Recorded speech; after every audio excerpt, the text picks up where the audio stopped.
Salam, hər vaxtınız xeyir olsun. Pul və banklar fənnində sizi salamlayıram. Bugünkü mövzumuz pulun yaranması, mahiyyəti, funksiyaları və rolu. Bu mövzuda 4 sual sizinlə müzakirə edəcəyik. Pulun meydana gəlməsi və tətbiqinin zəruriliyi, pulun mahiyyəti və funksiyaları, pulun ictimai təkrar istehsal prosesində rolu, pulun növləri və formaları, onların təkamülü. İlk sualımız pulun meydana gəlməsi və tətbiqinin zəruriliyi. Müasir dünyanın, xüsusilə də bazar iqtisadiyyatının fəaliyyətini pulsuz təsəvvür etmək mümkün deyil. Pul bəşər cəmiyyətinin ən böyük ixtiralarından biridir və iqtisadi həyatın əsas fenomenidir. Müasir iqtisadiyyatında ən mühüm atributlarından biridir. O, həm ictimai vəziyyətin simvolu, həm maddi firavanlıq amili, mənəvi inkişafın ilkin şərti və eyni zamanda da bir çox cinayətlərin və mənəvi tənəzzülün səbəbkarıdır. Cəmiyyətdə baş verən hər bir böyük ictimai əmək bölgüsü istehsalın artmasına, yaradılan əmtəə çeşidlərinin çoxalmasına və mübadilə sferasında kökündən dəyişikliklərə gətirib çıxarmışdır. Beləliklə də mübadilədə vasitəçi rolunu oynayan əmtəələrin təkamülü baş vermişdir. Həqiqətən də mübadilənin inkişafı sonrakı dəyər formalarının əvəz edilməsinin uzun tarixi yolunu keçmişdir. Onların hər birini gəlin nəzərdən keçirək. Dəyərin sadə, fərdi və yaxud təsadüfi forması tayfalar arasında mübadilənin ilkin pilləsinə xarakterik idi. Pul hətta onun ilkin formasında mübadilədən gec meydana gəlmişdir. O vaxta qədər ki, tayfalar və ya ailələr miqyasında təsərrüfatlar tamamilə natural xarakter daşıyırdı, hələ əmtəə mövcud deyildi, məhsul şəxsi istehlak üçün istehsal olunurdu. İnsanlar özlərini bütün lazım olanlarla təmin edirdi, mübadilə vasitəçiliyi olmadan keçinirdilər və pul onlara lazım deyildi.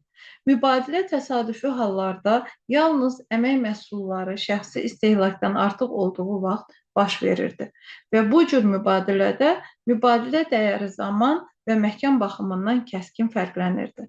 Lakin artıq mübadilənin bu ilkin, yəni dəyərin həmin sadə formasında gələcək pulun əsası qoyuldu.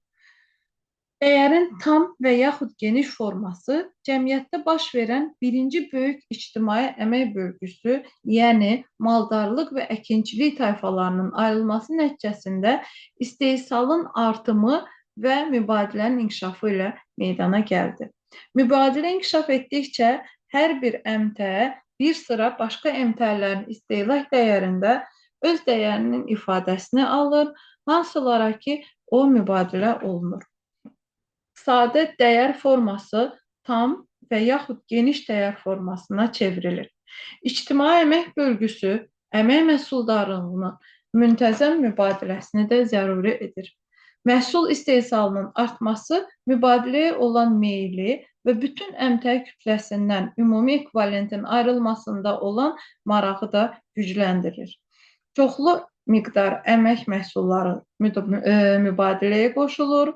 Dəyərin nisbi formasında çıxış edən hər bir əmtə isə çoxlu miqdar əmtə ekvivalentlərə qarşı durur. Geniş dəyər formasının mənfi tərəfləri ümumi dəyər formasına keçidə səbəb olur. Üçüncü dəyər forması məhsuldar qüvvələrin və onlarla bağlı istehsalın və mübadilənin sonrakı inkişafı ilə əlaqədar idi ki, bu da yerli bazarlarda başlıca mübadilə əşyaları rolu oynayan ayrı-ayrı əmtəələr aləmindən körtəbii ayrılmasına və bütün digər əmtəələrin istənilən vaxt onların mübadilə olunmasına gətirib çıxardı.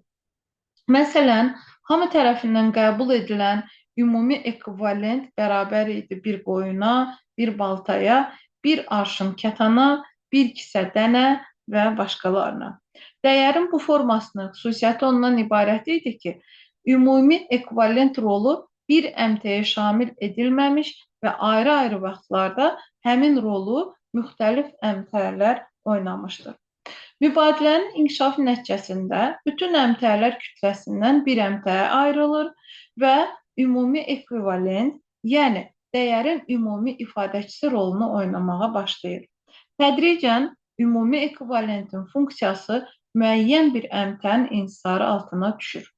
Bu əmtə hansı ki, dəyərin pul formasının meydana gəlməsini müəyyən etdiyinə görə pul olur. Həmin vaxtdan etibarən əmtə aləmi iki hissəyə parçalanır. Adi əmtələrə və ümumi ekvivalent rolunu oynayan xüsusi əmtəyə. Beləliklə, pul mübadilənin tarixi inkişafı prosesində körtəbii surətdə meydana gəlir.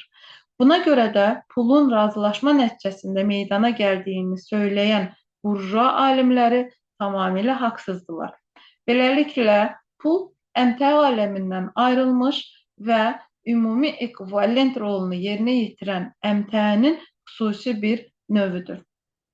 Kapitalizmdən əvvəlki formasiyalarda ümumi ekvivalent rolunu müxtəlif əmtələr oynayırdı. Yerli, təbii və iqtisadi şəraitdən asılı olaraq pul kimi heyvan dəriləri, balıq qulaqları, dən, məişətdə işlənən əşyalar istifadə edilmişdir. İlk pul maldarlıqla məşğul olan tayfalarda meydana gəlmişdir. İkinci böyük ictimai əmək bölgüsü sənətin əkinçilikdən ayrılıb müstəqil sahəyə çevrilməsi və mübadilənin inkişafında yeni mərhələ oldu və ümumi ekvivalentin təkmilləşməsinə də gətirib çıxardı. Mübadilənin sonrakı inkişafı nəticəsində pul şəklində müxtəlif metallar, əvvəlcə dəmir və qalay, qurğuşun və mis, mübadilənin daha da inkişafı və dünya bazarının yaranması ilə uzun vaxt ərzində nəcib metallar, yəni gümüş başlıca olaraq qızıl ümumi ekvivalent rolunda çıxış etməyə başladılar. Vasitəçi rolunu nəcib metallar oynamağa başladığı vaxtdan faktiki olaraq real pul meydana gəlir. Nəcib metallar ümumi ekvivalent rolunu oynamaq üçün daha vacib olan keyfiyyətlərə malikdir. Digər metallardan fərqli olaraq qızıl və gümüş öz təbiətinə görə eşcinsdir. Məsələn, eyni adlı nəcib metalın eyni çəkidə olan iki parçası bir-birindən heç nə ilə fərqlənmir və bərabər dəyərə malikdir. Həmin nəcib metallar digər pul materiallarından fərqli olaraq dəyərini itirmədən daha xırda hissələrə bölünə bilər. Gümüş və qızıl bütövlükdə onların ümumi dəyəri azalmır, azacıq çəkisi və həcmində belə yüksək dəyərə malikdirlər. Həmin materialları saxlandıqda xarab olmur, yəni korroziyaya məruz qalmırlar və bu da onları pul şəklində çıxış etməyə və ona xas olan funksiyaları yerinə yetirmək üçün ən çox yararlı edir. Və buna görə də həmin nəcib metallar pul rolunu həyata keçirən bütün digər əmtələri tədricən sıxışdırıb aradan çıxarır. Bu vaxtdan etibarən bütün əmtərlər kütləsi iki qütbə ayrılır. Bu qütblərin birində ümumi ekvivalent rolunu oynayan xüsusi əmtə, pul, digərində isə çox böyük miqdarda bütün başqa əmtərlər durur. Əmtə-pul münasibətlərinin inkişafı üçüncü iri ictimai əmək bölgüsünə, yəni tacirlər, sonra sələmçilər sinfinin və sələm kapitalının ayrılmasına gətirib çıxarır. Pul, ümumi ekvivalent rolunu yerinə yetirən qızıldır. Ümumi ekvivalent keyfiyyətində qızılın ayrılması istehsal münasibətlərinin inkişafı nəticəsində mümkün olmuşdur. Qızıl pul keyfiyyətində əmtə aləmindən ayrılaraq öz xassələrini iki qat artırır. O, ikili istehlak dəyərinə və ikili dəyərə malikdir. Öz tarixi təkamülü gedişatında pullar müxtəlif formalarda çıxış etməyə başladılar. Metal pulun erkən forması müxtəlif formalı məftillər, müxtəlif geometrik fiqurlar, təsərrüfat məişətində işlənən əşyalar olmuşdular. Pulun meydana gəlməsinin elmi təhlili məqsədi ilə müasir nəzəriyyə ondan irəli gəlir ki, cəmiyyətin təsərrüfat sisteminin inkişafında iki mərhələ, barter iqtisadiyyatı və pul iqtisadiyyatı mövcuddur. Barter iqtisadiyyatı birbaşa əmtəə mübadiləsinin həyata keçirilməsi ilə xarakterizə olunur. Bir faydalı şey bilavasitə başqa əhəmiyyətlisinə mübadilə olunur və ticarət sövdələşmələri əmtəə sxemi üzrə həyata keçirilir. Yəni, natural mübadiləyə əsaslanan iqtisadi sistem pulun vasitəçiliyi olmadan fəaliyyət göstərir. Lakin barter iqtisadiyyatında ayrı-ayrı dövrlərdə ona xas olan bəzi üstünlüklərə baxmayaraq ticarət baha başa gəlir, çünki arzuların iki dəfə üst-üstə düşməsini tələb edir. Mübadilə nisbəti mübadilə aparan tərəflər tərəfindən müəyyən edilir və müqavilədə təsbit edilir. Barter pul tədavülünün alternatividir. Lakin pul tədavülünün üstünlüyü açıq-aşkar görünür. O, barterdən fərqli olaraq daha az vaxt və gərginlik tələb edir. İki növ barter sövdələşməsi fərqləndirilir: təmiz barter və ticarət barteri. Təmiz barter sövdələşməsində bir tək əmtəə başqa bir tək əmtəyə mübadilə olunur. Fərdlər bir-birlərinə lazım olan əmtəələrə malik olurlar və onların ehtiyacları həm məkan, həm vaxt, həm də əmtəələrin keyfiyyəti və miqdarı baxımından üst-üstə düşür. Sövdələşmənin bu forması mübadilə gedişində çətinliklər yaradır, çünki inkişaf etmiş əmtəə tədavülü şəraitində eyni dəyərə malik olan iki əmtəəni tapmaq çətin olur. Ticarət barterində isə təmiz barterdən fərqli olaraq əmtəə mübadiləsi müntəzəm və daimi birbaşa xarakter daşıyır. Lakin birbaşa əmtəə mübadiləsi əməliyyatlarının sonrakı öz mənfi və müsbət cəhətləri də vardır. Əvvəla onu qeyd edim ki, həmin barterin mənfi tərəfi ondan ibarətdir ki, ölkədə iqtisadi inkişafın qeyri-sabitliyinə gətirib çıxarır, əmtəə pul münasibətlərində pozuntu halları yaranır, inflyasiya şəraitində kağız pulların praktiki olaraq əmtəə aləmi ilə əlaqəsi tam itir, pul əmtəə əsasından məhrum olur və öz funksiyalarını da yerinə yetirə bilmir. İkincisi isə əmtəənin əmtəəyə, xidmətin xidmətə barter mübadiləsi vergilərdən yayınmağa da səbəb olur. Lakin bununla belə barter sövdələşməsi həmçinin əmtəələrin mübadiləsi ilə əlaqədar əməliyyatların aparılmasına olan xərcləri ixtisar etməyə də imkan verir. Məhz bu baxımdan bu cür sövdələşmə bir sıra hallarda bizim dövrümüzdə də saxlanılır. İkinci sualımız pulun mahiyyəti və funksiyaları. Pulun mahiyyəti onun yerinə yetirdiyi funksiyalarda bilavasitə təzahür edir, hansılar ki, pulun daxili məzmununu, ondan istifadənin imkanlılığını və xüsusiyyətlərini, həmçinin müəyyən nəticələrə nail olunmasına əsaslanan pulun rolunu da əks etdirir. Pulun mahiyyəti ondan ibarətdir ki, o əmtəə növüdür, ümumi ekvivalentdir və ya bütün başqa əmtəələrin dəyərinin ümumi ifadəçisidir, cəmiyyətin iqtisadi fəaliyyətinin zəruri ünsürü və tərkib hissəsidir, hansının ki, natural forması ümumi ekvivalentin ictimai funksiyası ilə əlaqələndirilir. Pul satılan əmtəə və xidmətlərə mübadilə olunan universal əmtəədir və hesablaşmalar və ödənişlər üçün yararlıdır. Pulun mahiyyəti öz konkret ifadəsini müxtəlif növ ictimai münasibətlərin həyata keçirilməsində, məcmu milli məhsulun bölüşdürülməsində, əmtəələrin qiymətlərinin müəyyən edilməsində tapır. Pul, məcmu istehsal münasibətlərinin də mühüm halqasıdır. Hər bir əmtəədə olduğu kimi, pul da onun istehsalına ictimai əmək məsrəfləri ilə müəyyən edilən daxili dəyərə malikdir. Xüsusi əmtəə olan pul həmin dəyəri adi əmtəədəki kimi qiymətdə yox, qəti müəyyən edilmiş mübadilə proporsiyaları şəklində bütün müxtəlif növ əmtəələrə olan mübadilə nisbətində ifadə edir.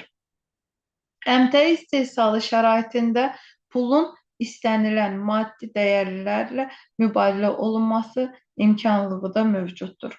Müasir şəraitdə pulun təbiəti və məzmunun dəyişməsi özünün pulun funksiyalarında daha parlaq ifadə edir. Pulun dəyər ölçüsü funksiyası. Ümumi ekvivalent olan pulun vasitəsilə bütün əmtəələrin dəyəri müəyyən miqdar pula bərabər tutulmaqla ölçülür. Pulda ümumi ifadəsini də almış olur. Lakin əmtəələri müqayisə oluna bilən edən pul deyil, onların təmsil etdiyi qızıl çıxarılmasına sərf edilmiş ictimai zəruri əməyin miqdarıdır. Pul əmtəələrdə cəmləşmiş əməyin kəmiyyət və keyfiyyətini ümumi ölçü ilə ifadə etməyə də şərait yaradır. Əmtəələrin dəyərinin müqayisə olunma imkanlığı ondan irəli gəlir ki, xüsusi əmtəə olan pulun özü ictimai əməyin təcəssümüdür, yəni məhsuludur. Onun özünün daxili dəyəri vardır. Pulun tədavül vasitəsi funksiyası. Tədavül, yəni mübadilə vasitəsi keyfiyyətində pul əmtəə dövriyyəsinə xidmət edir. Yəni malların alqı-satqı aktlarında vasitəçi rolunda çıxış edir. Ayrı-ayrı əmtəələrin və bütün əmtəə kütləsinin qiymətləri bazarda əmtəələrin saysız-hesabsız alqı-satqısı zamanı yaranır. Əmtəə mübadiləsinin inkişafı nəticəsində mübadilə prosesi əmtəə, pul əmtəə, yəni sadə əmtəə istehsalına xarakterik olan əmtəə tədavülü formasını almış olur. Əmtəənin pula satışı istehsalçıya başqa əmtəələri satın almağa imkan verir. Əmtəə tədavülü iki metamorfozu, yəni dəyər formasının iki dəyişikliyini, əmtəələrin satışını və onların satın alınmasını özünə daxil edir. Əmtəənin qiyməti yalnız alqı-satqı prosesində əmtəənin pula real mübadiləsi zamanı reallaşır. Əmtəələri əldən ələ keçirərək, onları daima tədavül sferasından çıxararaq və istehlakçıya çatdıraraq, pul bilavasitə hərəkətdə olur, bir şəxsdən digərinə keçir və bununla da mübadilə aktlarını əmtəə tədavülünün vahid prosesində əlaqələndirir. Pulun növbəti funksiyası tədyə vasitəsi funksiyasıdır. Pulun bu funksiyası kredit münasibətlərinin inkişafı, yəni ödənişin möhlətlə həyata keçirilməsi imkanlılığı ilə əlaqədar meydana gəlmişdir. Əmtəənin satışı və onun pul ödənişi arasında qırılma göz qabağındadır. Pulun hərəkəti tədavül edən əmtəələrin və xidmətlərin hərəkəti ilə eyni bir vaxtda düşməyə də bilər və belə olduğu halda pul dəyərin sərbəst forması kimi çıxış etmiş olur. Tədyə vasitəsi kimi çıxış edən puldan əmtəələrin kreditə satışı ilə yanaşı pul sudalarının verilməsində və ödənilməsində, maliyyə orqanları ilə olan qarşılıqlı pul münasibətlərində, fəhlə və qulluqçulara əmək haqlarının ödənilməsində, əhaliyə pensiya, yardım və təqaüdlərin verilməsində istifadə edilir. Müasir şəraitdə tədyə vasitəsi kimi ən müxtəlif borc öhdəlikləri, veksellər, kredit kartları, çeklər çıxış edirlər. Pulun növbəti funksiyası yığım və əhalinin əmanətləri funksiyasıdır. Metal pul tədavülü şəraitində pul dəfnə vasitəsi funksiyasını yerinə yetirməklə mühüm iqtisadi rolu, pul dövriyyəsinin körtəbii təzimçisi rolunu oynayır. Yəni, iqtisadi dövriyyənin tələbatından artıq pullar dəfnəyə axıb gedirdi, pulun çaşmamazlığı isə dəfnə hesabına tamamlanırdı. Əmtəə istehsalının həcminin, əmtəələrin qiymətlərinin daimi tərəddüd etməsi ilə əlaqədar pul kütləsinin arası kəsilməz dəyişilməsi və pul metalının axıb getməsi fəaliyyətdə olan pul kütləsinin həcminin genişlənməsinin və sıxılmasının yeganə mümkün olan yolundan ibarət idi. Belə bir şəraitdə pul heç bir vaxt pul tədavülü kanallarında real tələbatından artıq olmurdu. Bununla da tədavül vəsaitlərinin dəfnəyə çevrilməsi imkanlığı və dəfnənin geriyə, yəni pula çevrilməsi bütövlükdə pul sisteminin çevik tarazlaşmasının zəruri şərti idi. Dəfnə funksiyasının tam qiymətli və real pullar, yəni qızıl və gümüş yerinə yetirirdi. Real pullar, yəni daxili dəyərə malik olan qiymətli metallar şəklində olan pullar yığım prosesində dəfnəyə çevrilirlər. Və pulun sonuncu funksiyası dünya pulu funksiyası. Milli sərhədlər hüdudundan kənarda əmtəə pul münasibətlərinin inkişafı, dünya bazarının yaranması pulun yeni funksiyasını, dünya pulu funksiyasını meydana gətirdi. Pulun bu funksiyası ölkələr arasında və yaxud müxtəlif ölkələrin hüquqi və fiziki şəxslər arasındakı qarşılıqlı münasibətlərdə təzahür edir. Qızılın yerini aparıcı ölkələrin milli valutaları tutdu. ABŞ dollarının və İngilis funt sterlinqinin dünya pulu funksiyasını yerinə yetirməkdə olan zəif tərəfi valyuta münasibətlərinin beynəlmiləl xarakteri ilə kredit pullarının milli təbiəti arasında ziddiyyətlərin olmasından irəli gəlirdi. Buna müvafiq olaraq dünya pulu funksiyası hesablaşmaların son vasitəsi olan qızılın arxasınca saxlanılır, lakin onun tətbiqi sferası məhdudlaşdırılırdı. Hazırda tam qiymətli olmayan pulların fəaliyyəti şəraitində dünya pulu funksiyasının ayrı-ayrı sərbəst dönərli, həmçinin regional valutalar yerinə yetirirlər. Və bu o deməkdir ki, dünya pulu funksiyasını dönərliyə malik olmayan pul vahidləri yerinə yetirə bilməzlər. Və bu səbəbdən müasir şəraitdə xarici iqtisadi münasibətlərdə Azərbaycan manatı bir qayda olaraq tətbiq olunmur. Azərbaycanda milli pul vahidinin daxili dönərliliyi mövcuddur, yəni hər hansısa fiziki və hüquqi şəxs manata xarici valyutanı mübadilə etmək hüququna malikdir. Üçüncü sualımız pulun ictimai təkrar istehsal prosesində rolu. İctimai həyatın müxtəlif tərəflərinin inkişafında pulun rolu onun qarşılıqlı tamamlanan funksiyalarından irəli gəlir. Pulun funksiyaları əksər hallarda yalnız insanların iştirakı ilə yerinə yetirilə bilər. Bütün ictimai və təsərrüfat sistemində pul müxtəlif ictimai ehtiyaclar üçün istifadə edilmişdir. Pulun köməkliyi ilə vergi və rüsumlara, girov saxlanan adamların azad edilməsinə nail olunurdu. İctimai təsərrüfatda məşğul olan, muzla işləyən fəhlənin əməyi ödənilirdi. Bu cür yanaşma o deməkdir ki, pul cəmiyyətdə iqtisadi münasibətlərin alətidir. Məhz insanların pulun imkanlarından istifadə edərək metalların qiymətlərini müəyyənləşdirə, satış və ödəniş proseslərində tətbiq, həmçinin ondan yığım vasitəsi keyfiyyətində istifadə edə bilərlər. Sənayecə inkişaf etmiş ölkələrin pul kredit tənzimlənməsində pulun rolu çox böyükdür. Harda ki, bu tənzimlənmə pulun monetarizm nəzəriyyəsinə əsaslanır.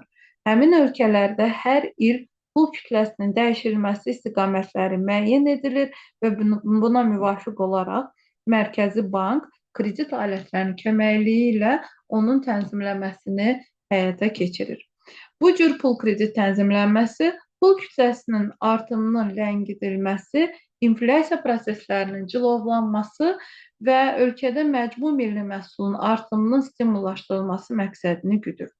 Pul siyasəti qarşısında qoyulan vəzifələrə nail olmaq üçün Azərbaycan Respublikasında monetar inkişaf modellərinin qurulması sahəsində kompleks işlər aparılır. Respublikamızın Mərkəzi Bankı ölkə iqtisadiyyatında, o cümlədən pul kredit sahəsində gedən proseslərin qiymətləndirilməsi üçün ekonometrik metodların tətbiqinə xüsusi diqqət yetirir. Sonuncu sualımız pulun növləri və formaları və onların təkamülü. Pulun müxtəlif növləri vardır. Onlar pul materiallarının tipi, tədavül etmə üsulu, istifadə edilməsi, pul kütləsinin uçotu, pulun hansısa növlərinin digərlərinə çevrilməsi imkanlığı ilə fərqlənir. Pul müxtəlif vaxtlarda və yerlərdə müxtəlif növlərdə çıxış etmişdir. Ümumdünya pul tədavülünün tarixi pulun müxtəlif növlərinin və formalarının əsas mərhələləri və səbəblərini açıqlamağa imkan verir. Pul inkişaf etməkdə olan kateqoriyadır və meydana gəldiyi vaxtdan tarixi təkamül yolu keçmişdir, xeyli dəyişikliklərə məruz qalmışdır və bu da pulun bir növünün tətbiqindən digərinə keçirilməsində, həmçinin onun fəaliyyətində və rolunda baş vermiş dəyişikliklərdə təzahür etmişdir. Pulun növü anlayışı altında onun təbii funksional əlaməti üzrə hissələrə bölünməsi başa düşülür. Pulun əsas üç növünü, əmtəə pullarını, tam qiymətli pulları, qızıla xırdalanmayan pulları fərqləndirirlər. Pulun növləri çərçivəsində pulun formalarını ayırırlar. Pulun müəyyən növünün xarici ifadəsi pulun forması adlanır.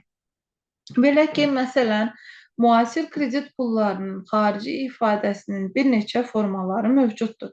Bunlara kağız pullar, depozit pullar, elektron pulları aid edə bilərik.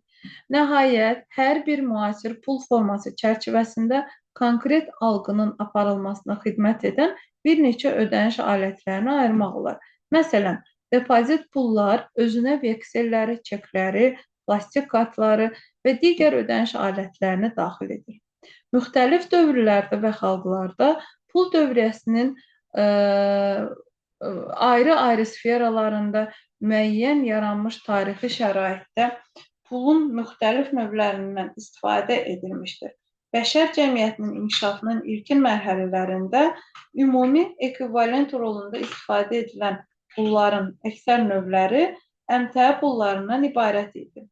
Əmtəə pulları regional ekvivalent kimi çıxış edən, real əmtəələri təmsil edən pulların növüdür, hansılarınki alıcılıq qabiliyyəti onların əmtəə dəyərinə əsaslanır. Mübadilə münasibətləri tarixində pulların iki sərbəst növü mövcud olmuşdur.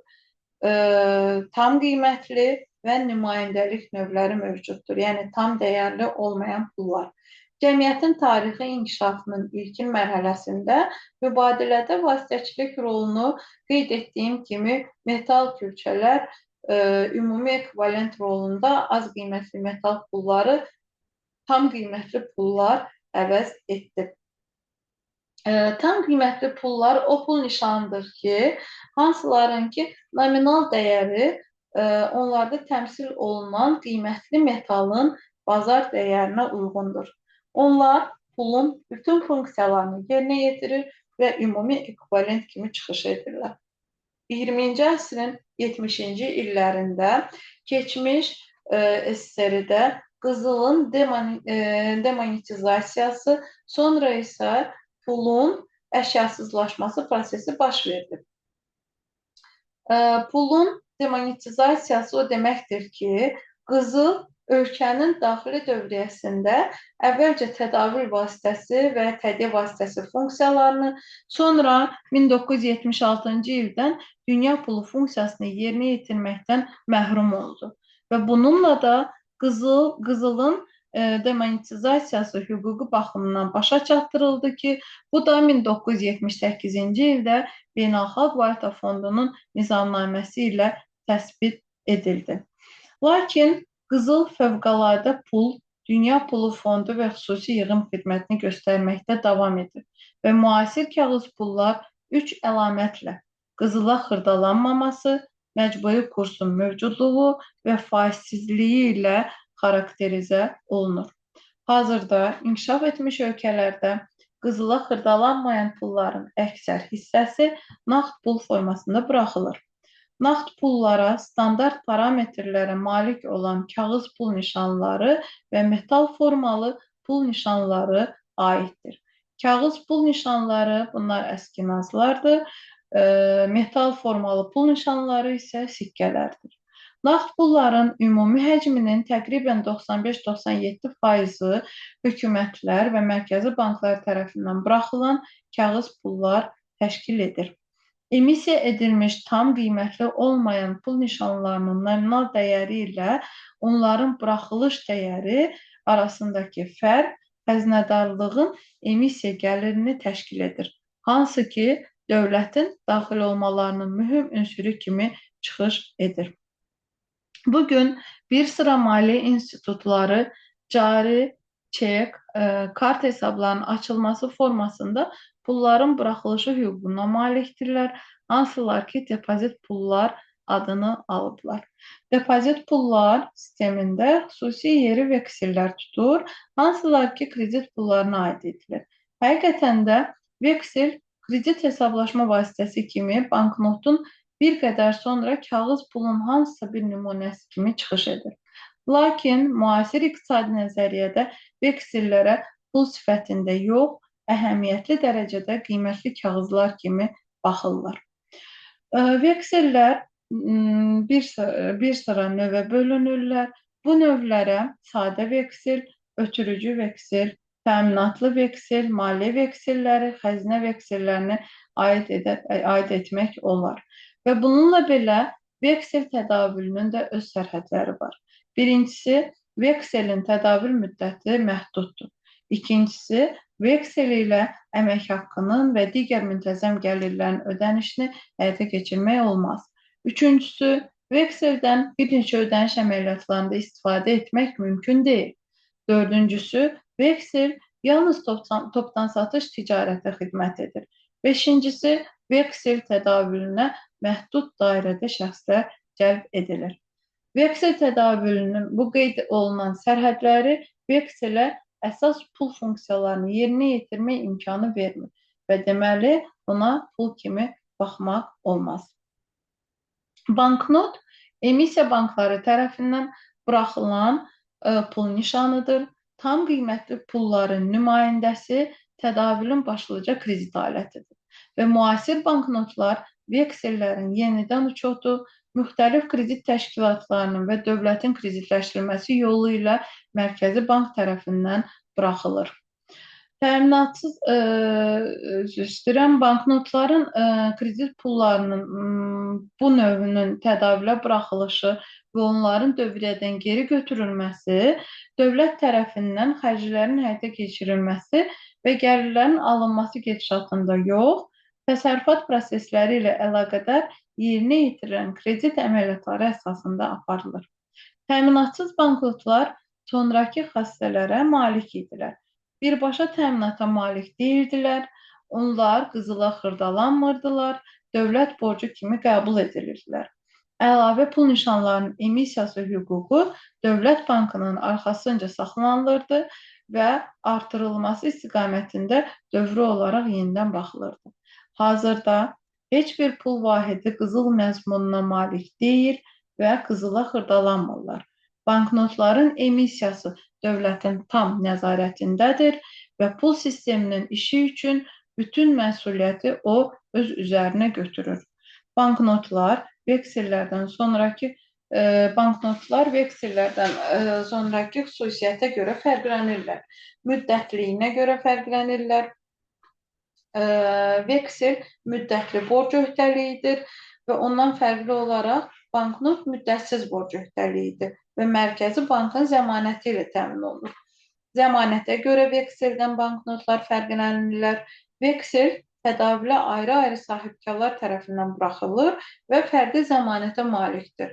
Amma banknot isə Mərkəzi Bank tərəfindən buraxılır və Mərkəzi Bankın dövlət zəmanəti ilə təmin edilir.